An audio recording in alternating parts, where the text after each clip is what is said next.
Donc la question, il faut d'abord rediriger l'épargne vers les infrastructures, transport, eau pour les pays en développement, transport, les bâtiments, etc.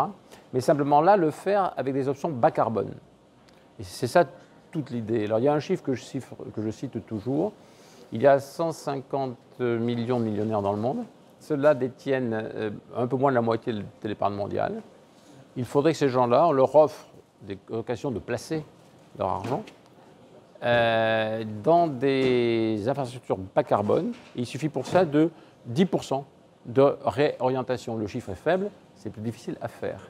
Et c'est urgent à la fois pour les questions économiques dont je vous ai parlé, la principale source de l'éclatement de la crise financière en 2008, c'est ces mécanismes de placement d'argent qui s'auto-entretiennent sur l'immobilier jusqu'au moment où ça craque, simplement. Voilà. Donc ça, il faut le faire. Et il y a un deuxième aspect qui est un aspect de sécurité nord-sud, ou je dirais de paix dans le monde, c'est qu'il est vrai quand même qu'on ne peut pas continuer une stratégie, un développement mondial qui est aussi fragmenté entre le nord, le sud et les différentes régions du monde.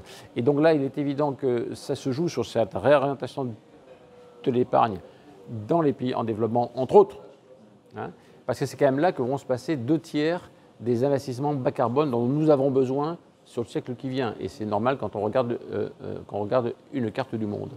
Et donc là-dessus, les opérateurs financiers sont importants, les gestionnaires d'épargne sont très importants, mais c'est évident qu'ils ne peuvent pas faire le travail tout seuls. Ils ne peuvent le faire que si les régulations d'ensemble changent. Et ça, c'est de la responsabilité des pouvoirs publics et leur capacité de se mettre d'accord dans un cadre multilatéral, parce qu'il faut des règles communes dans le monde, parce qu'autrement, ce n'est pas crédible. Voilà.